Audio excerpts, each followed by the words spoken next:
n'abuuza ne ku Prince Junju Kiweewa tusanyuse nnyo bannange.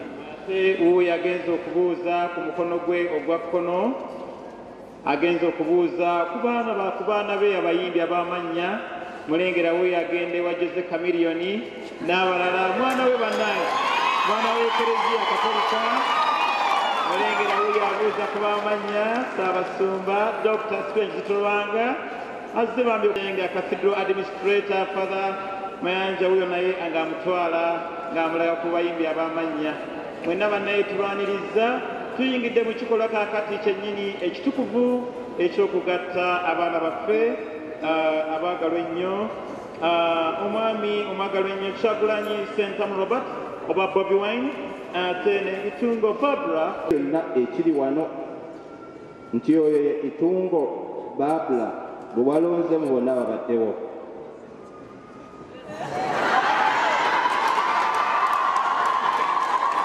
yona yennyini ate Barbara naawe kakase ekibiina nze Robert Kyagulanyi Ssentamu Mitembo nkufuna gwe Barbara Itungo Kagaju obeere mukyala wange nkulaganya okukwagala n'okukunywererako mu bulungi ne mu bubi mu bugagga ne mu bwavu mu bulwadde ne mu bulamu era nkulaganya okukussaamu ekitiibwa ennaku zonna ez'obulamu bwange.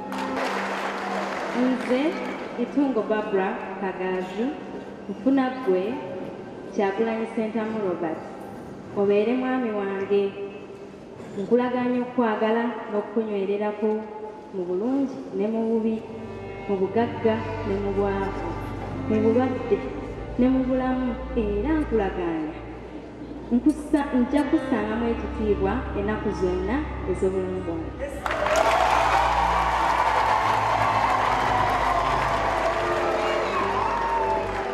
mukwano gwange ennyo Barbara nkunaanika empeta eno otegere nti nkwagala nnyo era nja kunywererako okutuusa okufa mu linnya lya Faatiri n'erya Mwana n'erya Mwoyo Mutukuvu amiina. Munnaye mukwano gwange Robert nkunaanika empeta eno otegere nti nkwagala era nja kunywererako okutuusa okufa mu linnya lya Faatiri n'erya Mwana n'erya Mwoyo Mutukuvu. Kakati nga nsinziira ku buyinza Ekereziya bwampa nina essanyu okulangirira nti okuva kakati ono ye mwami n'omukyala Ssentamu Barabi ate ne Bobi abagattiddwa mu Ekereziya Katolika n'obufumbo obutukuvu mu ssakramentu lya matrimonio. Omukama yeebale era bongere emikisa mingi. Twali ku bunkenke wano omukulu ayogedde ntwali ku bunkenke wano Bobi Wine bamukuba emiguyi ne Zaake ne bawulizibwa n'okugenda ebweru. Ffe ffennyini ng'abakulembeze b'eddiini ekyo temwakimanya. Under the Interreligious Council of Uganda ne tugende wa Pulezidenti tumusaba nti mulekerawo okuba abantu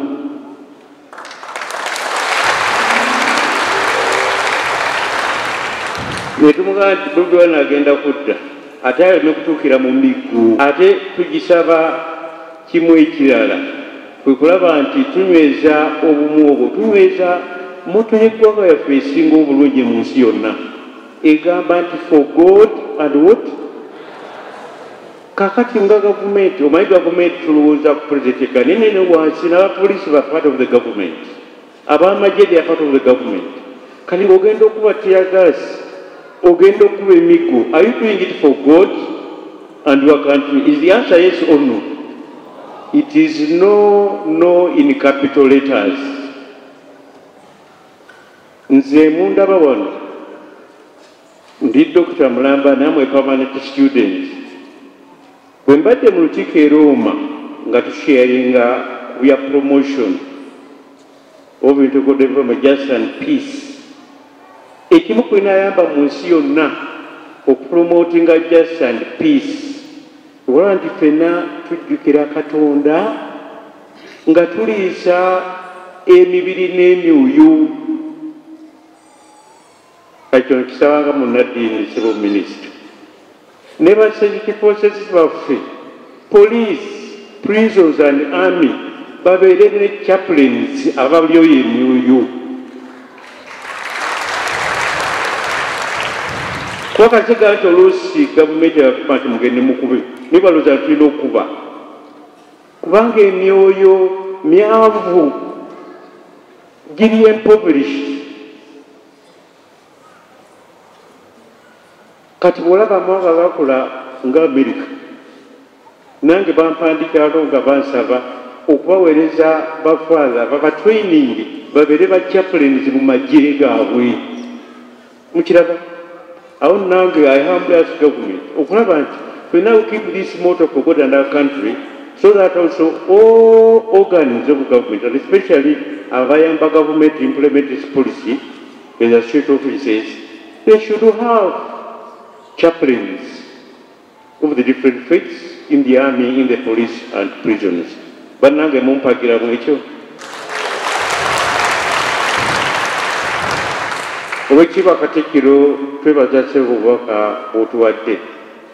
Ate tukubaza mu ngeri enjawulo. Otukulembedde bulungi nnyo nga Katikkiro. Ate nga oli omwana w'Endaya Kalama oli mu Katoliki tuwulira bulungi nnyo okulaba nti omwana waffe atukulembedde bulungi. Tukwebaza Obubaka butuusizaako n'okwebaza Ssaabasajja emirimu emirundi gyonna gyatukoledde ate bannange n'okumusabira. Nga bwe naawulira edda tuli kye tuli bannange lwagwera Bwakabaka bwa Buganda. Ennaku z'omwezi zaali 23 omwaka ogwa February omwaka gw'Olukumi mu 1879 mu kifo wetuuba wano kaakati wa olubiri lwa Ssaabasajja lwali wano. Ssekabaka Muteesa Omubereberye n'akkiriza abaminsani okujja okusomesa eddiini wano Perimapeera ali ne Brother Amos. Era y'ensonga lwaki twasalawo omwaka guno tugenda omwaka guli atukitukiza nti omwaka guno okulaba nti ekkaddiyizo oba museum eri wano omukono gwange ogwa ddyo eyali ennyumba y'abakulu twagiddaabiriza tugyongerako kalina byonna ebikwata ku byafaayo by'ekereziya mu Uganda njagala mu Uganda bijja kubeera mu museum eyo gye twasaba gavumenti ya Buganda ekkiriza etugibbulamu Ssekabaka Muteesa the first Catholic museum. Era omulimu kugenda maaso nebaza ab'ekibiina ekikwembera mukyala Igasima wali wano oba Good Samaritans bwe bakukolera omulimu ogw'okutereeza museum eyo for the whole of Uganda. Era bweneggwa onde bweyakiralinga wagadde okumanya ebifa nebbi yatandika atya naki everything will be here. Nga bw'ojja wano olabira ddala ebyaki ebyafaayo. Sebo naye bwana mukulu sebo tukwebaza okutukulembera obulungi nga Cathedral Administrator ate n'abakulu bonna abakuyambako wano ate wamu n'obubaka ab'oba okutuwa. Obubaka bwe ngenda okubawa bwe bwange. Bwe nabadde ntuuka ku kisaawe ne bampa amawulire gano agayitibwa akalango nga mulimu obubaka bwa Ssaabasumba Cyprian Kisolwanga obw'amazaalibwa g'omwaka guno. Bw'ogenda ku page daba ne title nayo sigyogerangako twebereremu mu kukuza amazaalibwa gaani ga Kristo.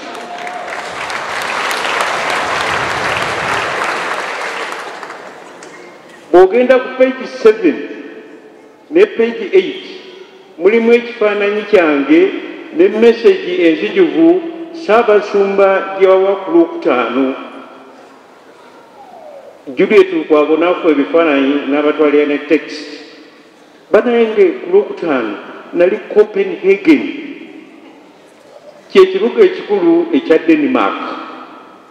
Nsobola ntya okubeera mu bifo ebibiri nenkuwa n'ebifaananyi mulimu abalina ebitone bayita by location nga Padre Pio naye nze sikirina.